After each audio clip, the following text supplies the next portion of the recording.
আসসালামু আলাইকুম। বাংলাদেশ বেতার রংপুর স্থানীয় খবরে আমন্ত্রণ জানাচ্ছি আমি আফরোজ জাহান।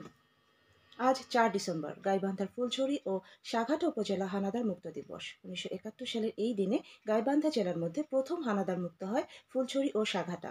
এই দুই উপজেলাকে মুক্ত করতে ৫ বীর মুক্তিযোদ্ধা ও ২ জন সহযোগী শাহাদত বরণ করেন। সেই যুদ্ধে ২২ জন পাকিস্তানি সেনা নিহত হয়। এ বিষয়ে বিস্তারিত শুনুন আমাদের গাইবান্ধা জেলা সংবাদদাতা আসাদুজ্জামানের প্রতিবেদনে।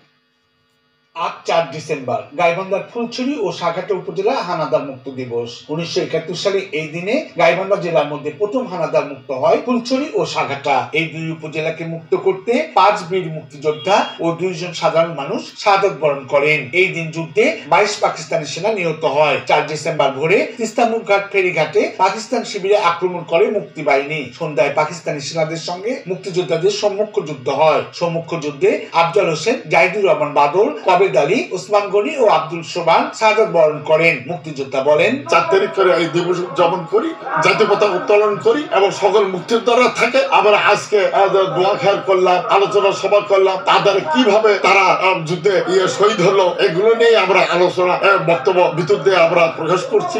যুদ্ধ শেষে জাতির সূর্য সন্তানের মৃতদেহ সাঘাটার সেগুনা ইউনিয়নে দাফন করা হয়। দেশ স্বাধীন হলে ৫ বীর শহীদের সম্মানার্থে ইউনিয়নের নাম পরিবর্তন করে মুক্তিনগর ইউনিয়ন রাখা হয়। শহীদদের সম্মানে তাদের কবরের পাশে স্মৃতিসৌধ ও মুক্তিযোদ্ধা জাদুঘর নির্মাণ করা হয়েছে। প্রতি বছরই মুক্তিযোদ্ধাদের গভীর শ্রদ্ধায় স্মরণ করা হয়। Muktinagar UP chairman Ahsan Habib lion বলেন, এই ৪ ডিসেম্বর প্রতি বছরই আমরা পালন করি। এখানে বিভিন্ন আমাদের গাইবান্ধা জেলায় থেকে সব মুক্তিযোদ্ধারা এবং গণ্যমান্য ব্যক্তি সহকারে ওনারা আমাদের সঙ্গে উপস্থিত থাকেন এবং সহযোগিতায় থাকেন এবং আমরা প্রতি বছরে এই অনুষ্ঠানটা কোরআন তেলাওয়াত দিয়ে শুরু করি, তাদের জন্য দোয়া খায়ের করি এবং কিছু তবারক বিতরণ করি।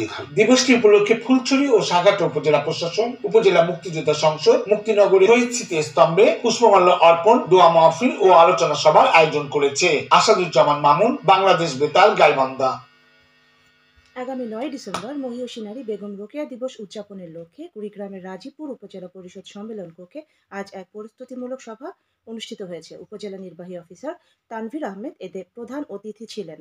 সভায় শোভাযাত্রা, আলোচনা সভা, জয়িতা সংবর্ধনা, দিনব্যাপী নানা কর্মসূচি গ্রহণ সহ ২টি উপকমিটিও গঠন করা হয়।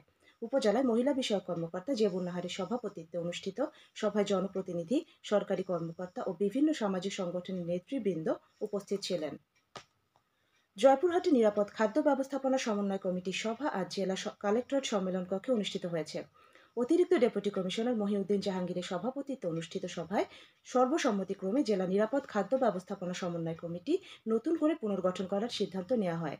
জেলা প্রশাসন ও বাংলাদেশ নিরাপদ খাদ্য কর্তৃপক্ষ জেলা কার্যালয়ের যৌথ উদ্যোগে আয়োজিত সভায় অন্যান্যের মধ্যে বক্তব্য রাখেন জেলা জনস্বাস্থ্য প্রকৌশল অধিদপ্তরের নির্বাহী প্রকৌশলী উম্মে রোমানা খান জনি, জেলা প্রাণী সম্পদ অধিদপ্তরের ভারপ্রাপ্ত উপপরিচালক কে এম খুরশিদ আলম ও জেলা নিরাপদ খাদ্য কর্মকর্তা সুমাইয়া আফরিন জিনিয়া।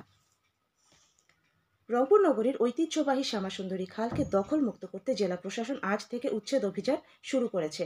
সকালে জেলা প্রশাসনের revenue deputy collector Mahmud Hasan মৃধার নেতৃত্বে নগরীর সাব রেজিস্ট্রি অফিস সংলগ্ন শ্যামাসুন্দরী খালের উপরে থাকা নানা ধরনের অবৈধ অবকাঠামো উচ্ছেদ করা সহ সীমানা নির্ধারণ করা হয়। এ সময় রংপুর মেট্রোপলিটন পুলিশ ও বৈষম্য বিরোধী ছাত্র আন্দোলনের সংগঠকরা উপস্থিত ছিলেন।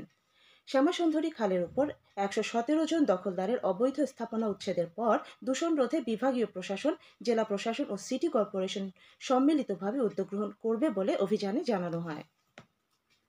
রংপুর সিটি কর্পোরেশনের 4টি ওয়ার্ডে ও 2 উপজেলায় আজ সাশ্রয়ী মূল্যে টিসিবির পণ্য বিক্রি করা হচ্ছে।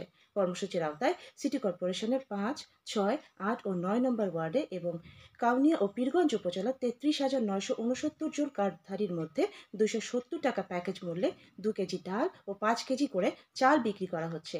27টি স্থায়ী পয়েন্টে ডিলাররা এসব পণ্য বিক্রি করছেন। বিশ্বের প্রভাবশালী নারীদের তালিকায় স্থান করে নিয়েছেন কুড়িগ্রামের রিক্তা আক্তার। ২০২৪ সালের বিশ্বের সবচেয়ে অনুপ্রেরণা জাগানো ও প্রভাবশালী 100 নারীর তালিকা প্রকাশ করেছে ব্রিটিশ সংবাদ মাধ্যম বিবিসি। গতকাল প্রকাশিত এই তালিকায় স্থান পেয়েছেন উত্তরবঙ্গের কুড়িগ্রাম জেলার রিক্তা। তিনি পেশায় একজন নার্স এবং বিশেষ চাহিদা সম্পন্ন শিশুদের জন্য স্কুল প্রতিষ্ঠা করে সারা দেশে প্রশংসিত হয়েছেন। জলবায়ু কর্মী, সংস্কৃতি ও শিক্ষা, বিনোদন ও ক্রীড়া, রাজনীতি ও অ্যাডভোকেসি এবং বিজ্ঞান, স্বাস্থ্য ও প্রযুক্তি এই 5 ক্যাটাগরিতে 100 নারীর তালিকা তৈরি করা হয়। বিজ্ঞান, স্বাস্থ্য ও প্রযুক্তি বিভাগে স্থান পেয়েছেন তিনি। সবশেষে আবহাওয়া। আজ সন্ধ্যে ৬টা পর্যন্ত পূর্বাভাসে বলা হয়েছে দেশের অভ্যন্তরীণ নদীবন্দরগুলোর জন্য কোনো সতর্কবাণী নেই এবং কোনো সংকেতও দেখাতে হবে না। খবর শেষ হলো। আমাদের পরবর্তী স্থানীয় খবর প্রচারিত হবে সন্ধ্যে ৭টায়।